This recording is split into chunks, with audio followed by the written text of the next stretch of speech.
Letran is facing a 4-point deficit.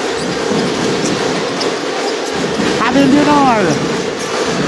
Back to Jimboy on top. Lot of time to work with. Montecillo. Kaboom! Not Montecillo. 4 or 6 points. 4 points lang para kay Pao ngayong araw na to. Ay, 6 points na. 6 points, yeah, 6 points.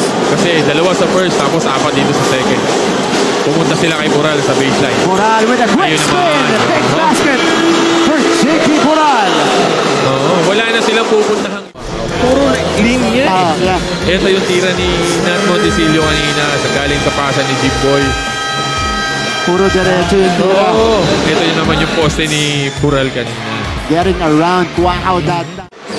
Bola ng Letran. Wow. Santos. Estrada, pinag-isipan. Jimboy will attack. Wow, for the tie. Short. Pero rebound ni Santos. Santos Pasok. puts it up and in. 1-point game. Orgo. Pagaran is fouled. Good foul. Good foul. Kesa ibigay mo yung 2 points. Let him earn it. Dito sa free throw. Ito yung dish ni Jimboy. Pero short dun sa tira ni Kuahao. Rebound ni Kevin Santos. Put back right away. Yeah. So 51-50.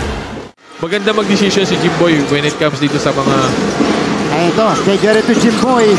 Estrada drops it off. Santos for the tie. No!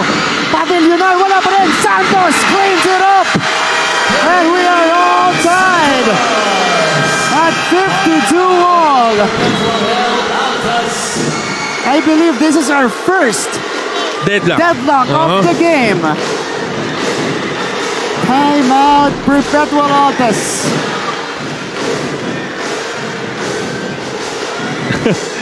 Tulad nga na sinasabi natin, okay tayo sa overtime. Ito yung atake ni Jimboy. Dish out dito kay Kevin Santos. Kaya lang nasupalpal. Inaabot ni Boral doon.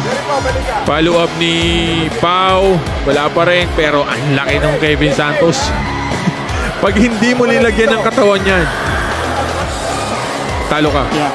Si Goho Cruz, it's only Boral who has the ability. Yeah. And JP Boral will attack. First shot off the bench for Boral. Ayun naman. Offensive end. Abis. Parehong si Boral. Again, challenge for Perpetual. No Pagaran, no Goho Cruz. They've been going to JP. Boral this time from deep. Oh, bangs it home. Personal fight and nothing run.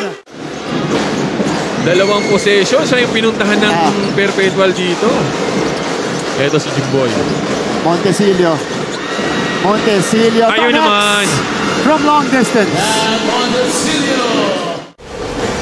But JP Boral, you know, has been the go-to guy. He's the guy. He's the guy. Na aasahan ni Coach Olsen pagdating dito. Ito pa. Boral. Ayun pa! JP Boral with 8 points in OT. Letran gets it back. Good hustle para dito sa mga taga-Letran. Nat Montecillo gets it to Estrada. Jimboy. Santos for the tie. Kevin Santos again. Kabawi yung isa. Tatabla na naman tayo. Hanggang sa umabot na nga tayo sa double overtime. Correct. JP Boral. Chris Pagaran sends it out. Orgo with a heave. Orgo knocks it down. Big time hit for Sean Orgo. Coach Allen is asking for a shot clock violation doon sa anong yun.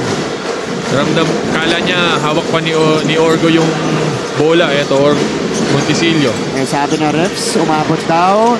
Teo Kuahao counters right back with a 3 of his own. Sean Orgo. Cross court, Pagaran. Kaboom!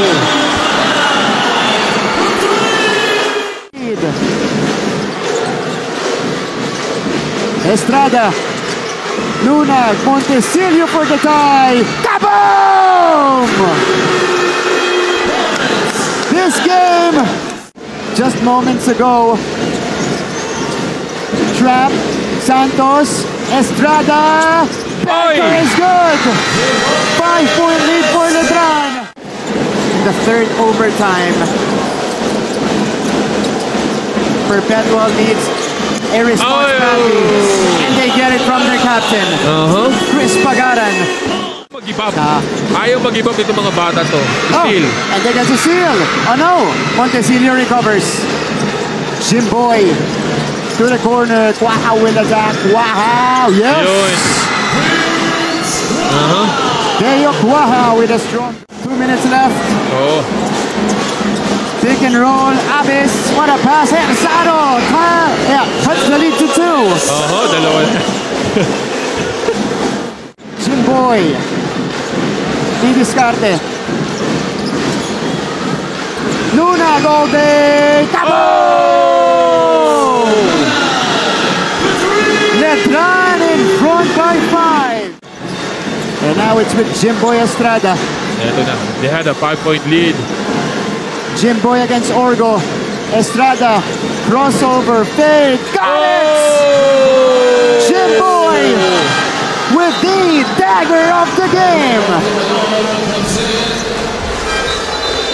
Grabe yung Jimboy Estrada.